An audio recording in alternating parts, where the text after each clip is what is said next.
தந்தை மகன் தூய ஆவியாரின் பெயராலே.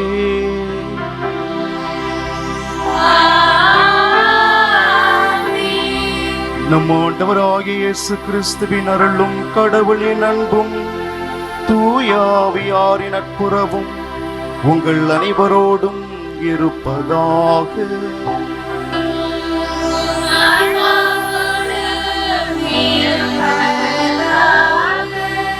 அன்புமிக்க சகோதர சகோதரிகளே, நம் ஆற்றலாகவும் அன்பாகவும் இருக்கும் எல்லாம் வல்ல இறை தந்தையின் திருப்பெயரால் நல்வாழ்த்துக்களை கூறி இத்திருப்பலி கொண்டாட்டத்திற்கு உங்களை அன்போடு வரவேற்கின்றோம்.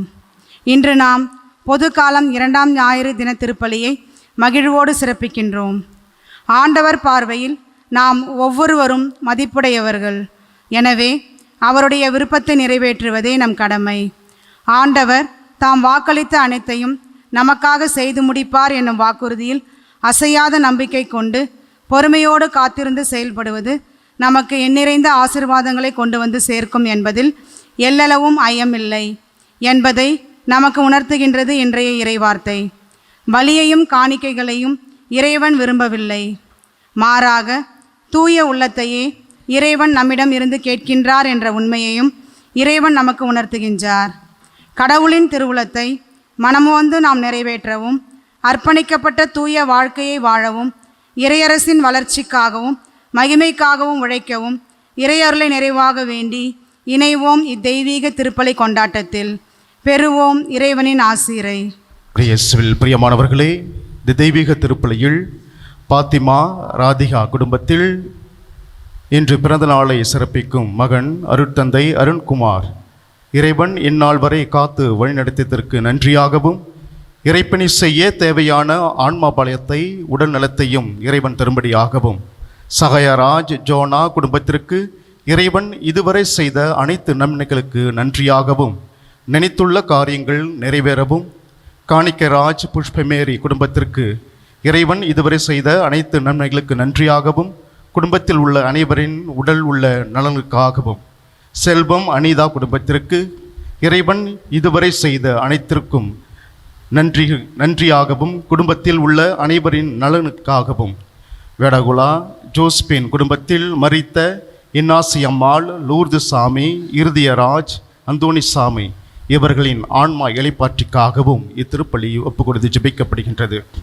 இறையேசுவில் பிரியமானவர்களே, புதுக்காலம் 2ஆம் ஞாயிறை சிறப்பித்துக் கொண்டிருக்கின்றோம். ஒரே மைய கருத்தில் வாழ நமக்கு இன்றைய வாசங்கள் அழைப்பு விடுக்கின்றது. இறைவனின் செம்மறியை நாம் பின்பற்ற வேண்டும், அவருடைய மதிப்பீடுகளை நம் வாழ்வாக்க வேண்டும், நமக்காக அவர் மரித்து மீட்பு கொடுத்தார் என்ற ஒற்றை செய்தியோடு நாம் இன்று வாழ இத்திருப்பலியில் பங்கு பெற அழைக்கப்பட்டிருக்கிறோம். ஆக இது தெய்வீக திருப்பலியில் பங்கு பெற தடையாக இருக்கின்ற நமது குற்றம் குறைகளை எண்ணி இறைவனிடத்தில் மன்னிப்பு வேண்டுவோம். எல்லாம் உள்ள இறைவனிடமும் சகோதர சகோதரிகளே உங்களிடமும் நான் பாவியென ஏற்றுக்கொள்கிறேன். ஏனெனில் என் சிந்தனையாலும் சொல்லாலும் செயலாலும் கடமைகள் தவறியதாலும் பாவங்கள் பல செய்தேன். என் பாவமே என் பாவமே என் பெரும் பாவமே. ஆகையால் இப்பொழுதும் கன்னியான புனித மரியாவையும் வானதூதர் புனிதர் அனைவரையும் சகோதர சகோதரிகளே உங்களையும் நம் இறைவனாகிய ஆண்டவரிடம் எனக்காக வேண்டிக் கொள்ள மன்றாடுகிறேன். எல்லாமல் இறைவன் நம்ம மீது இரக்கம் வைத்து நம் பாவங்களை மன்னித்து நம்ம நிலை வாழ்வுக்கு அழைத்து செல்வாராக. ஆமென்.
வாழ்த்துகின்றோம் இறைவனே. உமக்கு ஆராதனை புரிந்து உம்மை மாற்றி கழுதுகின்றோம் நாம். உமது மேலான மாட்சியின் பொருட்டு உமக்கு நன்றி கூறுகின்றோம். ஆண்டவராகிய இறைவனே, இணையில்லாத விண்ணரசே, ஆற்றல் அனைத்தும் கொண்டு இறங்கும் வல்ல தந்தை இறைவனே, ஒரே மகனாக உதித்த ஆண்டவர் இயேசு கிறிஸ்து இறைவனே, ஆண்டவராகிய இறைவனே, இறைவனின் திருச்செம்மறியே, தந்தையினின்று என்றென்றுமாக உதித்த இறைவன் மகனே நீ. உலகின் பாவம் போக்குபவரை, நேரம் செய்து இறங்குவது. உலகின் பாவம் போக்குபவரை, எங்கள் மன்றாட்டை ஏற்றருளும். தந்தையின் வலப்பக்கம் வீற்றிருப்பவரே, நீரும் மீது இறங்குவீர். ஏனெனில் இயேசு கிறிஸ்துவே, நீர் ஒருவரே தூயவர், நீர் ஒருவரே ஆண்டவர், நீர் ஒருவரே உன்னதர். தூய ஆவியோடு தந்தை இறைவனின் ஆட்சியில் இருப்பவர் நீர்.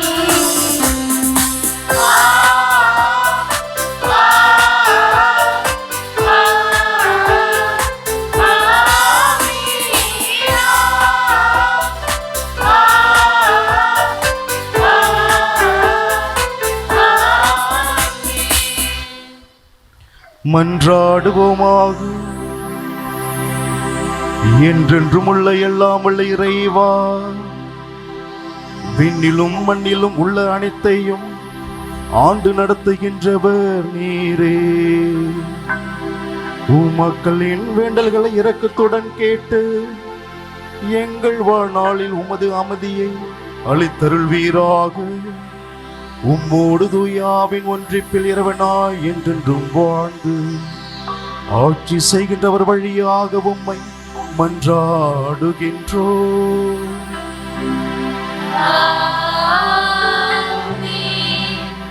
முதல் வாசகம். உலகம் முழுவதும் மீட்பு அடைய உன்னை ஒளியாக ஏற்படுத்தினோம். இறைவாக்கினர் எசையா நூலிலிருந்து வாசகம். அதிகாரம் 49, இறை வார்த்தைகள் 3 மற்றும் 5 முதல் 6 முடிய. ஆண்டவர் என்னிடம், நீயே என் ஊழியன், இஸ்ரேலே, உன் வழியாய் நான் மாற்றியுறுவேன் என்றார். யாக்கோப்பை தம்மிடம் கொண்டு வரவும், சிதறுண்ட இஸ்ராயலை ஒன்று திரட்டவும், கருப்பையிலிருந்தே ஆண்டவர் என்னை தம் ஊழியனாக உருவாக்கினார். ஆண்டவர் பார்வையில் நான் மதிப்பு பெற்றவன். என் கடவுளே, என் ஆற்றல். அவர் இப்பொழுது உரைக்கிறார். அவர் கூறுவது, யாக்கோப்பின் குலங்களை நிலைநிறுத்துவதற்கும் இஸ்ரேலில் காக்கப்பட்டோரை திருப்பி கொணர்வதற்கும் நீ என் ஊழியனாக இருப்பது எளிதன்றோ? உலகம் முழுவதும் என் மீட்பை அடைவதற்கு நான் உன்னை பிற இனத்தாருக்கு ஒளியாகவும் ஏற்படுத்துவேன். ஆண்டவரின் அருள்வாக்கு. இறைவனுக்கு நன்றி. பதிலுரை பாடல் பல்லவி. உமது திருவுளம் நிறைவேற்ற ஆண்டவரே இதோ வருகின்றேன். உமது திருவுளம் நிறைவேற்ற ஆண்டவரே இதோ வருகின்றேன். நான் ஆண்டவருக்காக பொறுமையுடன் காத்திருந்தேன். அவரும் என் பக்கம் சாய்ந்து எனது மன்றாட்டை கேட்டருளினார். புதியதொரு பாடலை, நம் கடவுளை புகழும் பாடலை என் நாவினின்று எழச் செய்தார். பல்லவி. உமது திருவுளம் நிறைவேற்ற ஆண்டவரே இதோ வருகின்றேன். பலியையும் காணிக்கையையும் நீர் விரும்பவில்லை, எரிபலியையும் பாவம் போக்கும் பலியையும் நீர் கேட்கவில்லை. ஆனால் என் செவிகள் திறக்கும்படி செய்தீர். எனவே இதோ வருகின்றேன். பல்லவி. உமது திருவுளம் நிறைவேற்ற ஆண்டவரே இதோ வருகின்றேன். என்னை குறித்து திருநூல் சுருளில் எழுதப்பட்டுள்ளது. என் கடவுளை, உமது திருவுளம் நிறைவேற்றுவதில் நான் மகிழ்ச்சி அடைகின்றேன்.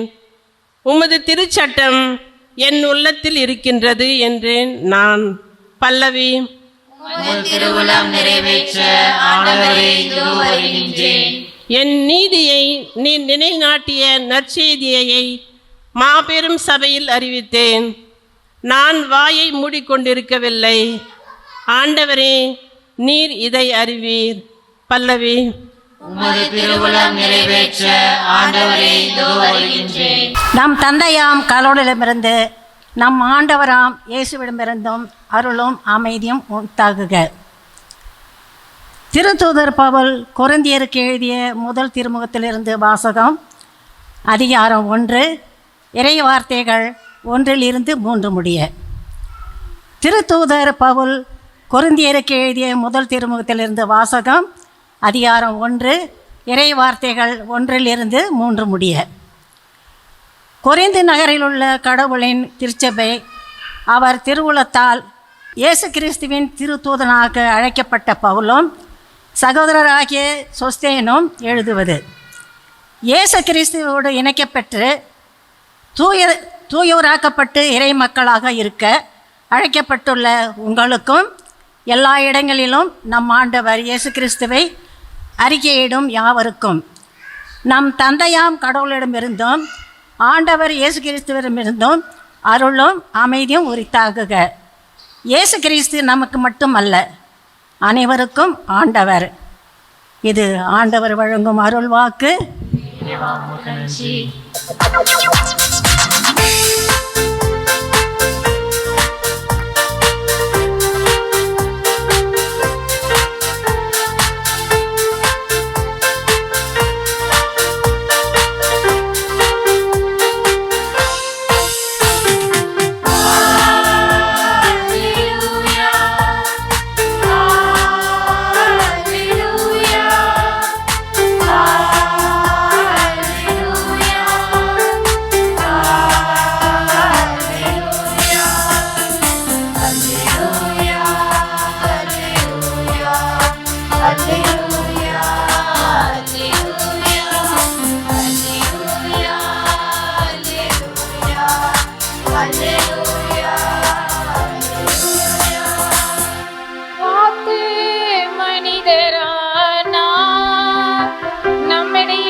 அவரை ஏற்றுக்கொண்ட ஒவ்வொருவருக்கும் அவர் கடவுளின் பிள்ளைகளாகும் உரிமையை அளித்தார். அல்லேலூயா. அல்லேலூயா. அல்லேலூயா. அல்லேலூயா. அல்லேலூயா. ஆண்டவர் உங்களோடு இருப்பாராக. உம் ஆன்மாவோடும் இருப்பாராக. தூய யோவான் எழுதிய நற்செய்தியிலிருந்து வாசகம். ஆண்டவரே, மாட்சி உமக்கே.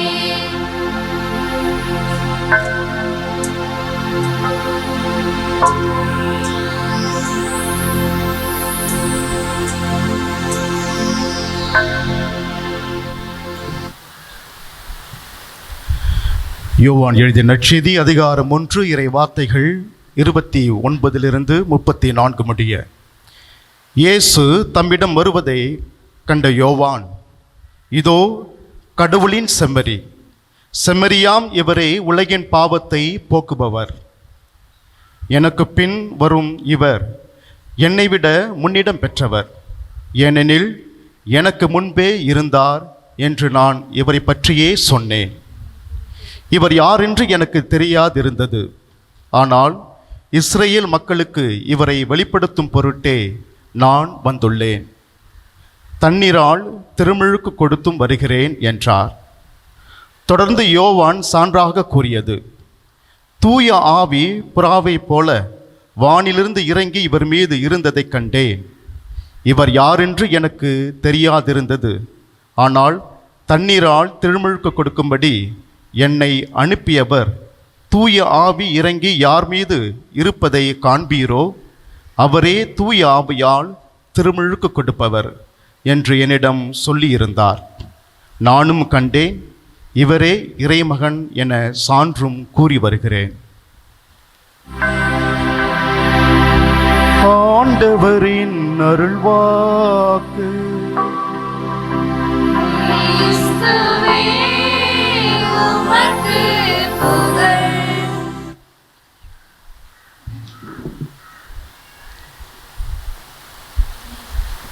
இறையேசுவில் பிரியமான சகோதரிகளே, இறை மக்களே, இதோ கடவுளின் ஆட்டுக்குட்டி. ஆட்டுக்குட்டியாம் இவர்தாம் உலகின் பாவத்தை போக்குகின்றவர். யோவான் நற்செய்தி அதிகாரம் 1 இறைவார்த்தை 29. இந்த ஒரு வசனம், இந்த வாக்கியம் இந்த நற்செய்தியின் சுருக்கமாக இருக்கின்றது. இது ஒரு வரையறை அல்ல, இது ஒரு தகவல் அல்ல, மாறாக இது ஒரு மாற்றத்திற்கான அழைப்பாக நமக்கு கொடுக்கப்படுகின்றது. நாம் நம்முடைய வாழ்க்கையில் நம்மை பிறர் அறிமுகப்படுத்தும் பொழுது அவர்கள் எவ்வாறு அறிமுகப்படுத்த வேண்டும் என்று நாம் எண்ணுவோம். நம்மை பற்றி நன்னா சொல்லணும், உயர்வாக சொல்லணும், உள்ளதை சொல்லணும், எதுவும் திருச்சி சொல்லக்கூடாது என்ற எண்ணங்கள் நமக்கு இருக்கும். யோவான் இயேசுவை இன்று அறிமுகப்படுத்துகிறார். அவர் இயேசுவை எப்படி அறிமுகப்படுத்துகிறார் பாருங்கள். அரசராக அறிமுகப்படுத்தவில்லை, போர் வீரராக அறிமுகப்படுத்தவில்லை, மாறாக அவர் ஆட்டுக்குட்டி என்று அறிமுகப்படுத்துகிறார். ஆக இந்த ஆட்டுக்குட்டி என்ற இந்த அர்த்தத்தை நாம் ஆழமாக புரிந்து கொள்ள முடியலன்னா நாம் சிலுவையை முழுமையாக புரிந்து கொள்ள முடியாது. இந்த ஆட்டுக்குட்டியின் அர்த்தத்தை நாம் முழுமையாக புரிந்து கொள்ள முடியாவிட்டால் நற்கருணையை முழுமையாக புரிந்து கொள்ள முடியாது. கிறிஸ்துவின் வாழ்வை, கிறிஸ்துவின் வாழ்வியலை நாம் கண்டிப்பாக முழுமையாக புரிந்து கொள்ள முடியாது.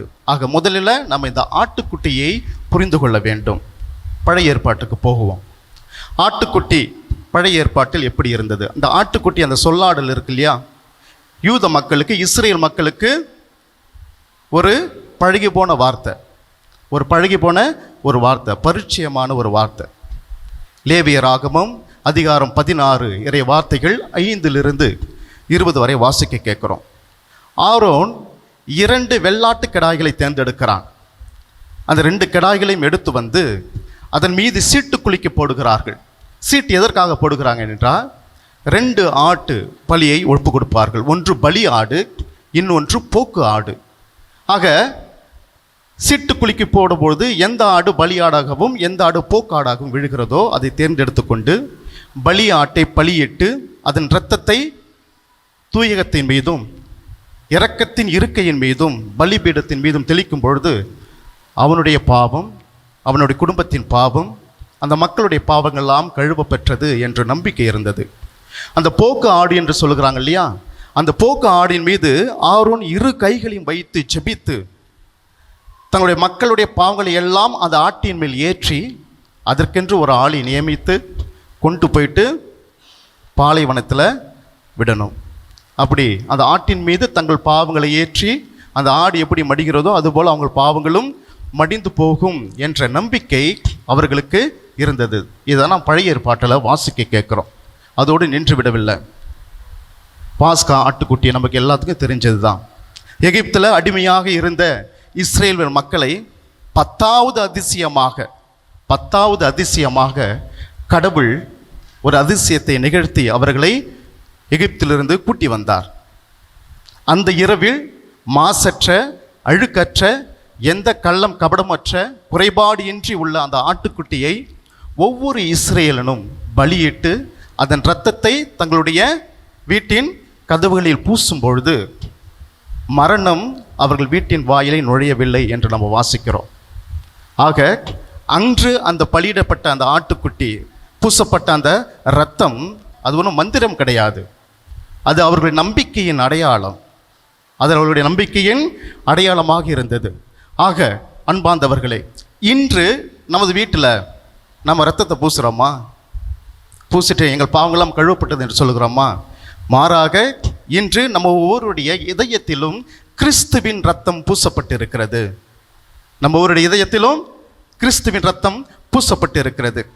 நற்கரின் வழியாக அவருடைய இரத்தத்தையும் அவர் உடலையும் உண்ட நாம் அவர் இரத்தத்தால் நாம் கழுவப்பட்டு இருக்கிறோம், அர்ச்சிக்கப்பட்டு இருக்கிறோம்.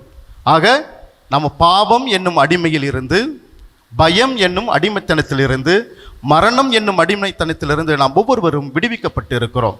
அதை தான் இது குறிப்பிடுகிறது. அடுத்தபடியாக எருசலேம் தேவாலயத்தில் தினசரி பலி ஒப்பு கொடுத்தார்கள்.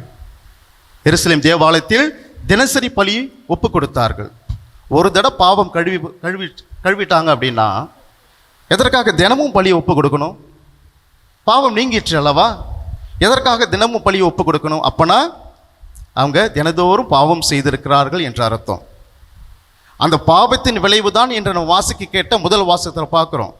அடிமைத்தனத்தில் இருக்கிறாங்க, பாபிலோனியத்தில் இருக்கிறாங்க. ஆண்டவர் ஒரு உறுதியான ஒரு வாக்குறுதியை கொடுக்கிறார். எசையா இறைவாக்கின் வழியாக ஒரு வாக்குறுதி கொடுக்கிறார். ஆக அவர் பாவம் செய்திருந்து அவங்க பாவம் பலியிடப்பட்டும், ஒவ்வொரு நாளும் பலியிடப்பட்டும், ரத்தம் கழுவப்பட்டும் அவர்கள் பாவங்கள் கழுவப்படவில்லை, முழுமையாக கழுவப்படவில்லை. மாறாக அது போர்வையாக இருந்தது. அது போர்வையாக இருந்தது. ஆக அந்த பாவத்தை முற்றிலும் கழுவதற்காக, அந்த பாவத்தை முற்றிலும் கழுவதற்காக தான் இறைவாக்கர் எசையா என்று வாக்கு உரைக்கிறார். அதன் தொடர்ச்சியாக நாம் வாசிக்க கேட்கும் பொழுது 53வது அதிகாரம், எசையா 53வது அதிகாரத்தில் பார்க்குறோம். துன்புறும் ஊழியர், துன்புறும் ஊழியர் என்ற தலைப்போடு வாசிக்கிறோம். அதில் அழகாக சொல்லப்பட்டிருக்கிறது 53:7, அவர் அடிப்பதற்கு இழுத்து செல்லப்பட்ட ஆட்டுக்குட்டி போலவும், ரோமம் கத்தரிப்போர் முன்னிலையில் கத்தாத செம்மறியும், ரோமம் கத்தரிப்போர் முன்னையில் கத்தாத செம்மறியாகவும் அவர் தம் வாயை திறவாதிருந்தார். பாவத்திற்காக அவர் இழுத்துச் செல்லப்படும் பொழுது, நம் பாவத்திற்காக அவரை அடிமைப்படுத்தி சிலுவை சுமந்து இழுத்துச் செல்லப்படும் பொழுது அவர் வாயே திறக்கலை, அவர் வாயே திறக்கலை. இயேசு தன்னை காப்பாற்றி கொள்ளவில்லை. இயேசு பிரியமானவர்களே, காப்பாற்ற முற்பட்டாரா? அதற்கான எந்த முயற்சியும் அவர் செய்யவில்லை. நான் நிரபராதி என்று அவர் தன்னை நிரூபிக்கவில்லை. யாரையும் பழி வாங்கவில்லை. மாறாக சிலுவையில் பார்க்குறோம், அவருக்கு அவமானம் இருந்தது. அவமானம் இருந்துச்சா இல்லையா? அது யாருடைய சின்னம்? அந்த சிலுவை புனிதர்களுடைய சின்னமா? கிடையாது. பாவிகளின் சின்னம், அரக்கர்களின் சின்னம், திருடர்களின் சின்னம், கயவர்களின் சின்னம். அந்த அவமான சின்னத்தை அவருக்கு பரிசாக கொடுக்கிறார்கள். சிலுவையில் வலி இருந்தது. சிலுவையில் அவருக்கு வலி இருந்தது. உடல் வலி ஒரு பக்கம், உடல் வலி ஒரு பக்கம். இன்னொரு பக்கம் பார்க்குறோம், கூட இருந்தவங்க யாருமே இல்லையா? வாங்க நாமும் அவரோடு செல்வோம், அவரோடு மடிவோம் என்று சொன்ன தோமா கூட ஓடி போயிட்டாரு. ஆண்டவரே, யார் போனால் நான் போக மாட்டேன், நான் கூடியே தான் இருப்பேன் என்று சொன்ன பேதுருவும் ஓடி போயிட்டாரு. எவ்வளவு வழிகள், எவ்வளவு வழிகள் அவருக்கு, வழிகள் அவருக்கு இருந்தது. அநியாயம் இருந்தது. சிலுவையில் தான் அரைஞ்சாங்க. தனியாக அரைஞ்சிருக்கலாம் இல்லையா? யாருக்கு மத்தியில் அரைஞ்சாங்க? 2 கயவர்களின் மத்தியில் இயேசுவை அவர்கள் அறைந்தார்கள்.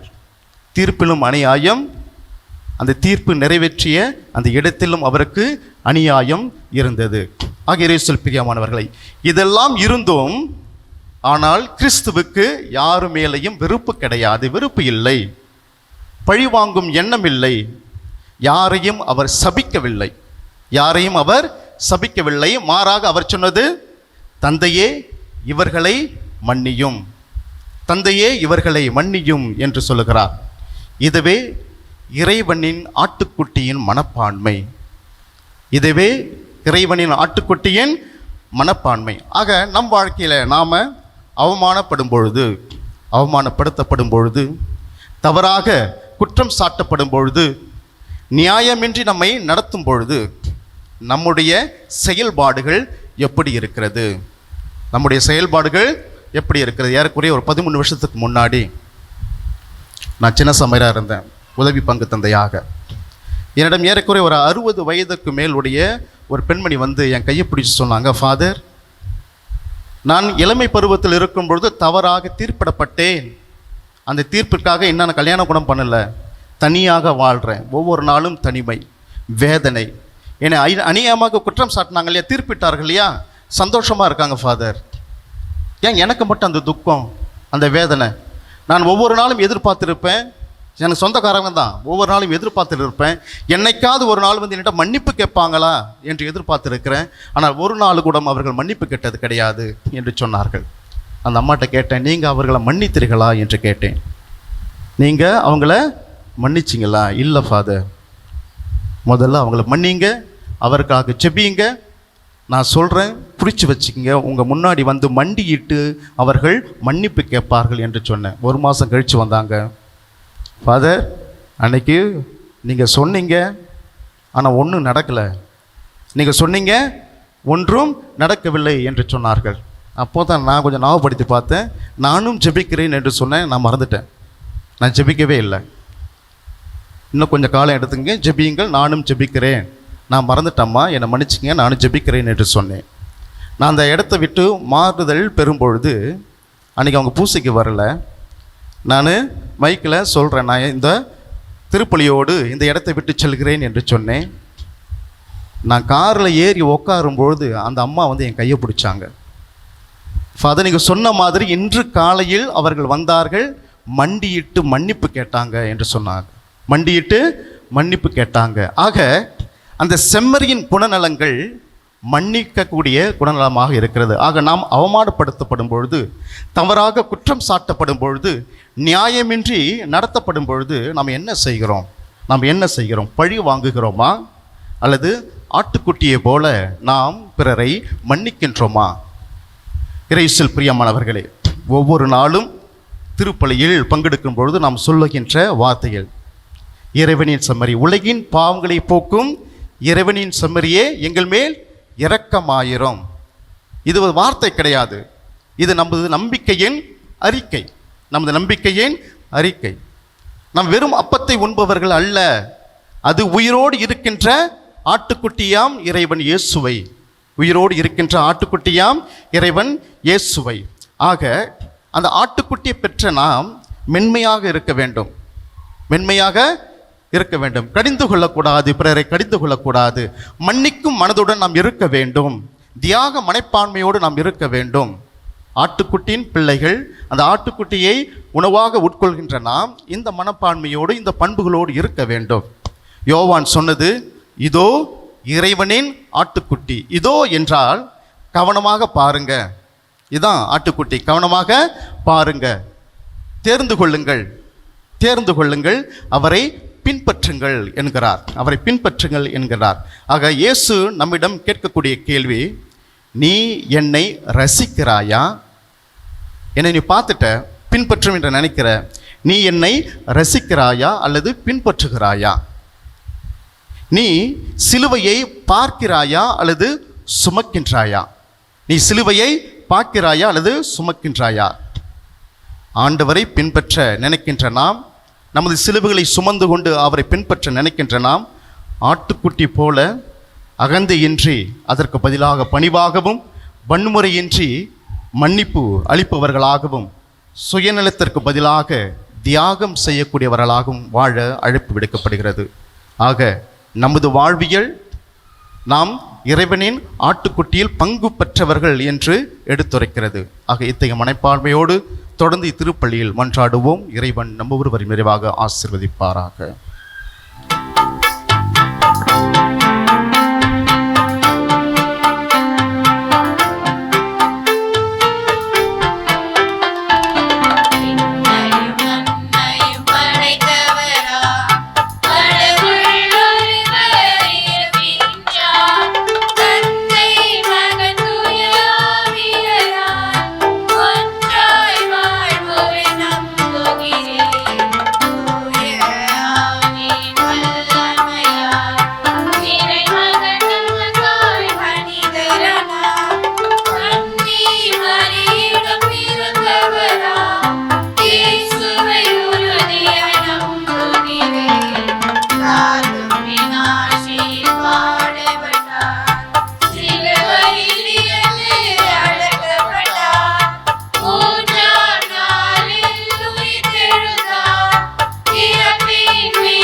அன்புமிக்க சகோதர சகோதரிகளே, எல்லாம் வல்ல தந்தையாம் இறைவன் மக்கள் அனைவரும் மீட்பு அடையவும் உண்மையில் நிறைய அறிவை பெறவும் விரும்புகின்றார்.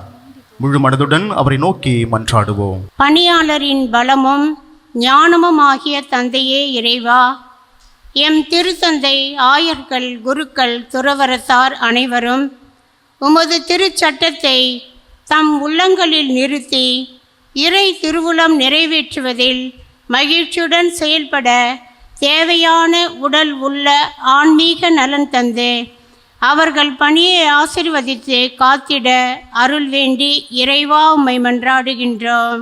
எல்லாம் வல்ல இறைவா, எங்கள் மன்றாட்டை கேட்டருளும். தூயவரான என் தந்தையே இறைவா, நாங்கள் ஒவ்வொருவரும் உமது விருப்பத்தை தெளிவாக அறிந்து அதன்படி வாழவும் அனைவரோடும் நல்லுறவோடும் அமைதியோடும் மகிழ்ச்சியோடும் வாழ வேண்டிய மனப்பக்குவத்தை எனக்கு அருந்திட வேண்டுமென்று இறைவா உம்மை மன்றாடுகிறோம்.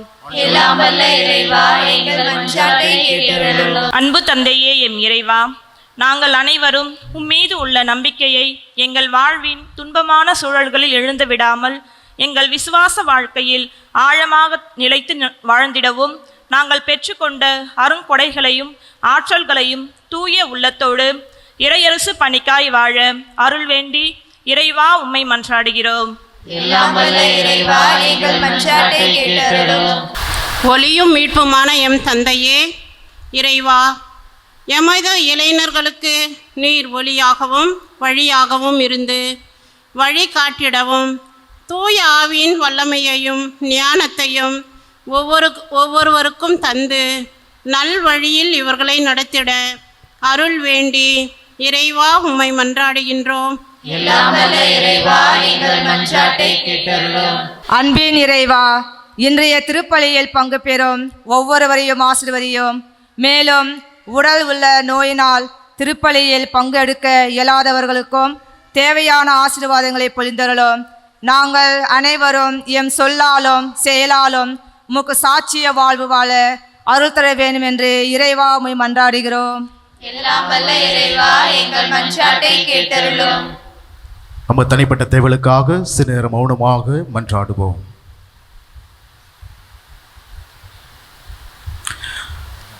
அன்பு ஆண்டவரே, இங்கு கூடியிருக்கின்ற பிள்ளைகளின் கூக்குரலுக்கு கனிவாய் செவி சாய்த்திரளும். நாங்கள் நம்பிக்கையோடு கேட்டுக்கொண்ட இந்த வரங்களை எல்லாம் எங்கள் பாவங்களை முன்னிட்டு தண்டிக்காமல் உமது பரிவர்க்கத்தின் உதவியால் பெற்றுக்கொள்வோமாக. எங்கள் ஆண்டவராகிய கிறிஸ்து வழியாக உம்மை மன்றாடுகின்றோம்.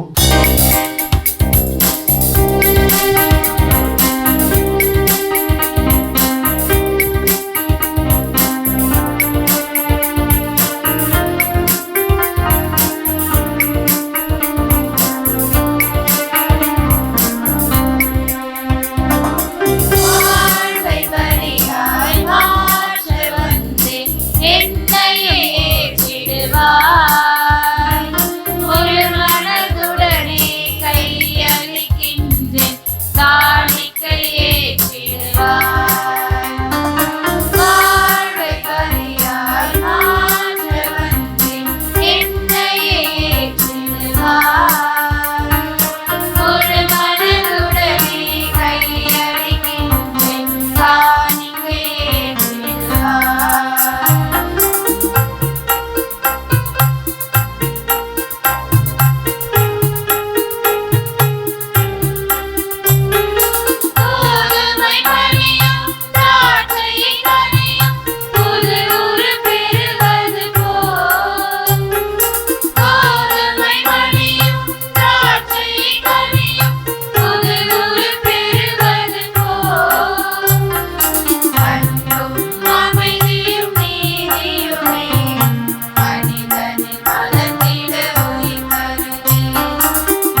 சகோதர சகோதரிகளே, உன்னுடையதும் எங்களிடமானது திருப்பள்ளி எல்லாமுடைய இறைவனுக்கு ஏற்றபடி ஜெபியுங்கள். ஆண்டவர் தம் திருப்பெயரின் புகழ்ச்சிக்காகவும் மாட்சிக்காகவும் நமது நன்மைக்காகவும் புனித திரு அவை அனைத்து நலனுக்காகவும் உமது கையினின்று இப்பணியை ஏற்றுக்கொள்வாராக. ஆண்டவரே, எப்பொழுதெல்லாம் இப்பலியின் நினைவு கொண்டாடப்படுகின்றதோ அப்பொழுதெல்லாம் எங்கள் மீட்பின் செயல் நிறைவேற்றப்படுகின்றது. எனவே நாங்கள் இம்மறை நினைவுகளில் தகுதியுடன் பங்கேற்க எங்களுக்கு அருள் புரிவீராக. எங்கள் ஆண்டவராகிய கிறிஸ்து வழியாக உம்மை மன்றாடுகின்றோம்.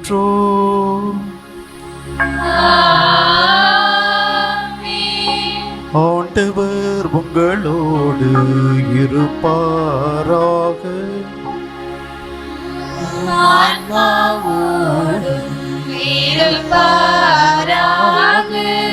இதயங்களை மேலே எழுப்புங்கள்.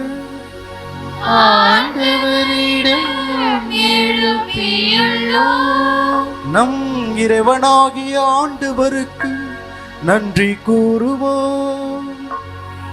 அது தகுதியும் நீதியும் ஆனது. ஆண்டவரே, தூயவரான தந்தையே, என்றும் உள்ள எல்லாம் வல்ல இறைவா, என்னாலும் எவ்விடத்திலும் நாங்கள் உமக்கு நன்றி செலுத்துவது மெய்யாகவே தகுதியும் நீதியும் ஆகும். எங்கள் கடமையும் மீட்புக்குரிய செயலுமாகும். அழிவுக்குரிய மனிதருக்கு உமது இயல்பின் ஆதரவை அளிக்கின்றேன்.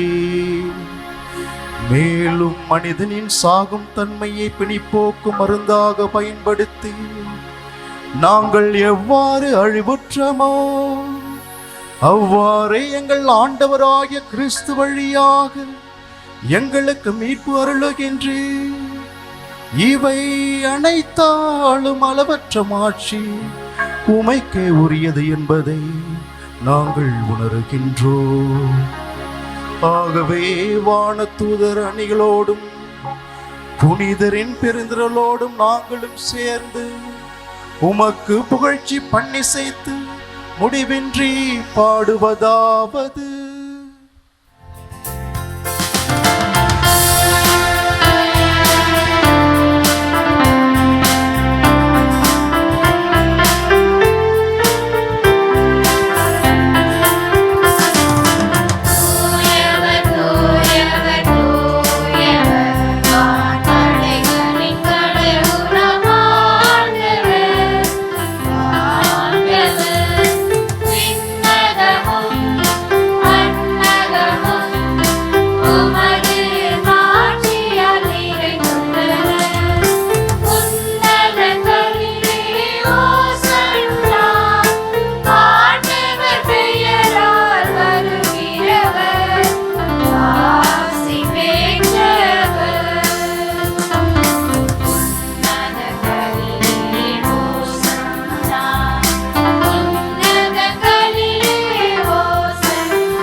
ஆண்டவரே, மெய்யாகவே தூயவர், தூய்மை அனைத்திற்கும் ஊற்று.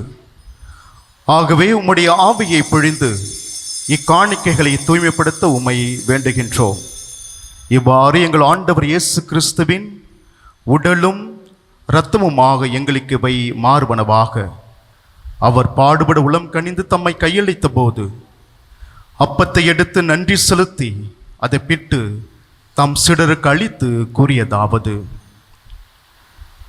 அனைவரும் இதிலிருந்து பெற்று உண்ணுங்கள், ஏனெனில் இது உங்களுக்காக கையளிக்கப்படும் என் உடல்.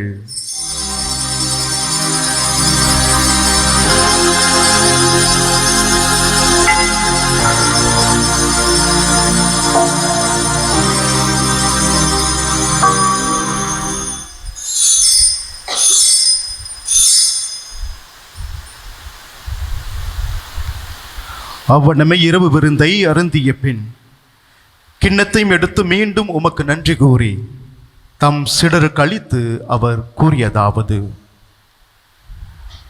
அனைவரும் இதிலிருந்து பெற்று பருகுங்கள். ஏனெனில் இது புதிய நிலையான உடன்படிக்கைக்குரிய என் இரத்தத்தின் கிண்ணம். இது பாவ மன்னிப்புக்கென்று உங்களுக்காகவும் பலருக்காகவும் சிந்தப்படும். இதை என் நினைவாக செய்யுங்கள்.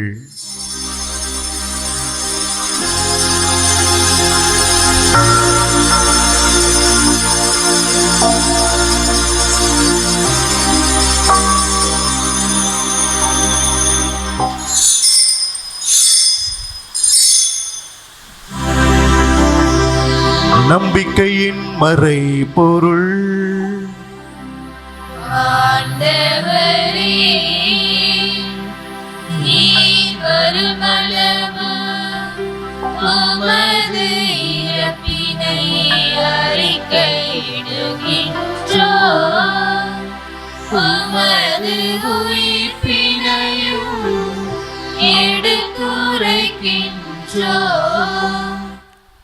ஆகவே ஆண்டவரே, நாங்கள் கிறிஸ்துவின் இறப்பினையும் உயிர்ப்பினையும் நினைவு கூர்ந்து வாழ்வு தரும் அப்பத்தையும் மீட்பளிக்கும் கிண்ணத்தையும் உமக்கு ஒப்புக் கொடுக்கின்றோம். உம் திருமுனின்று உமக்கு ஊழியம் புரிய தகுந்தவர்கள் என எங்களை ஏற்றுக்கொண்டீர். எனவே உமக்கு நன்றி செலுத்துகின்றோம். மேலும் கிறிஸ்துவின் உடலிலும் இரத்தத்திலும் பங்கு கொள்ளும் எங்களை தூய ஆவியார் ஒன்று சேர்க்க வேண்டும் என உம்மை தாழ்மையுடன் மன்றாடுகின்றோம். ஆண்டவரே, உலகெங்கும் பரவியிருக்கும் இந்த திரு அவை நினைவுக்கு வந்திருளும். எங்கள் திருத்தந்தை லியோ, எங்கள் ஆயர் நீதிநாதன், எல்லா திருநிலையினர் ஆகிய அனைவரோடும் உமது திரு அவை அன்பில் நிறைவு பெற செய்தருளும். மேலும் உயிர்த்தெழும் எதிர்நோக்கிடும் தொழில் கொள்ளும் எங்கள் சகோதர சகோதரிகளையும் இறந்தோர் அனைவரையும் இரக்கத்துடன் நினைவு கூர்ந்து உமது திருமுக ஒளியினுள் ஏற்றருளும். எங்கள் அனைவர் மீதும் இரக்கமாயிரும். கடவுளின் கன்னித்தாயான புனித மரியா, அவருடைய கணவரான புனித யோசேப்பு, புனித திருத்தூதர்கள், இவ்வுலகில் உமக்கு உகந்தவராய் இருந்தோர் ஆகிய புனிதர் அனைவருடனும் நாங்கள் நிலைவாழ்வில் பங்குகொள்ளும் தகுதி பெற்று உம் திருமகன் இயேசு கிறிஸ்து வழியாக உம்மை புகழ்ந்தேத்தும் வரமருள உம்மை மன்றாடுகின்றோம்.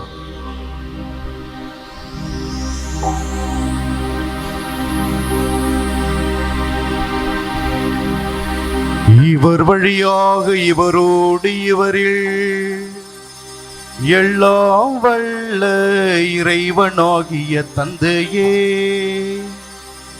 தூயாவியாரின் ஒன்றிப்பில் எல்லா புகழும் ஆட்சியும் என்றென்றும் உமக்கு உரியதே.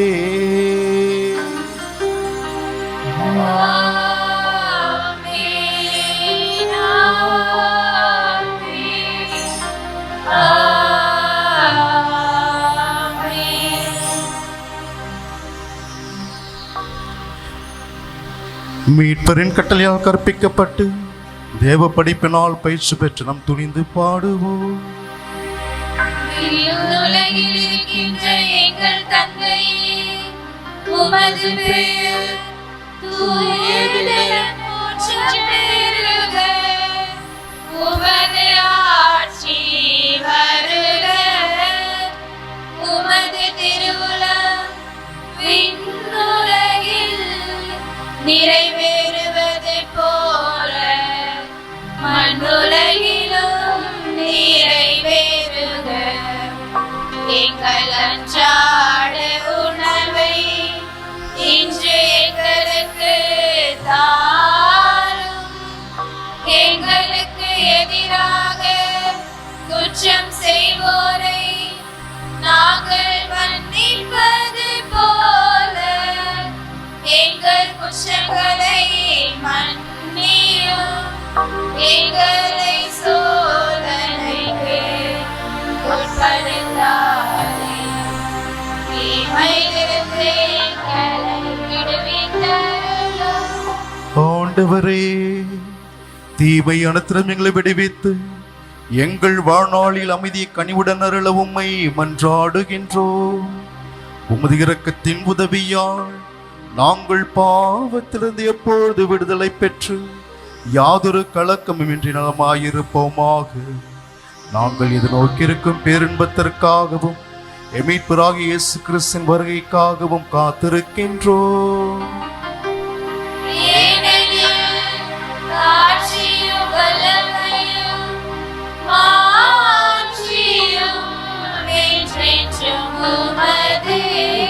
ஆண்டவரே இயேசு கிறிஸ்துவே, அமைதியை உங்களுக்கு விட்டுச் செல்கின்றேன், என் அமைதியை உங்களுக்கு அளிக்கின்றேன் என்றும் திருத்தூதர்களுக்கு மொழிந்தீரே.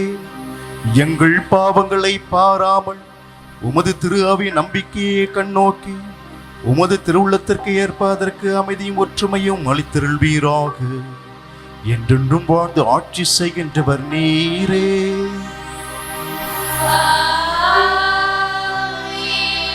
ஆண்டவருடைய அமைதி உங்களோடு என்றும் இருப்பதாக.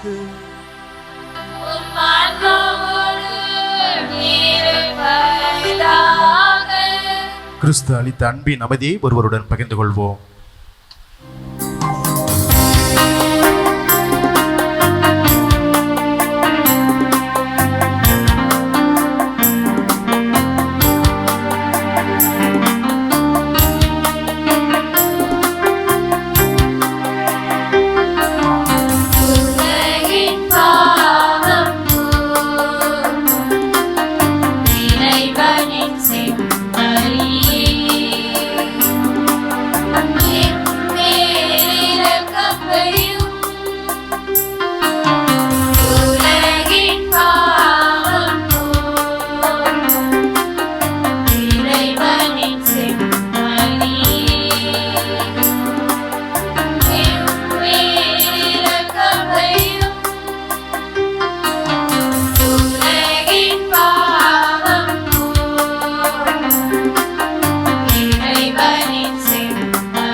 இதோ இறைவனின் செம்மறி, இவரே உலகின் பாவங்களை எல்லாம் போக்க வந்தவர். இந்த செம்மறியின் திருவிருந்துக்கு அழைக்கப்பெற்ற நாம் அனைவரும் பேறு பெற்றோர்.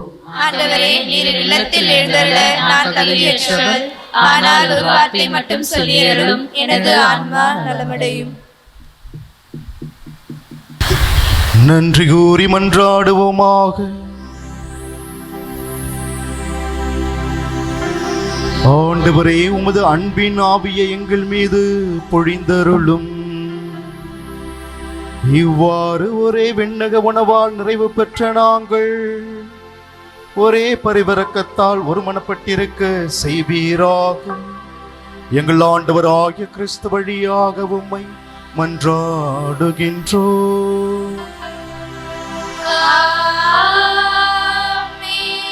ஆண்டவர் உங்களோடு இருப்பாராக.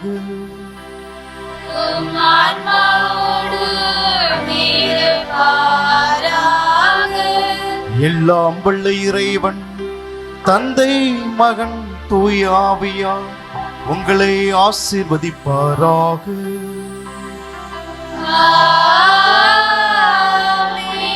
கிறிஸ்துவின் அன்பிலும் இறை எண்ணெயின் அரவணைப்பிலும் சென்று வாருங்கள். திருப்பலி நிறைவேறிற்று.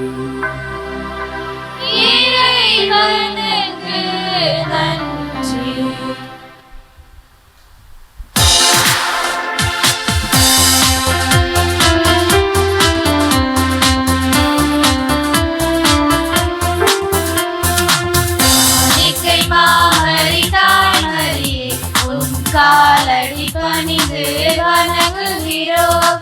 காணிக்கை மாமரி தாய் மரியே,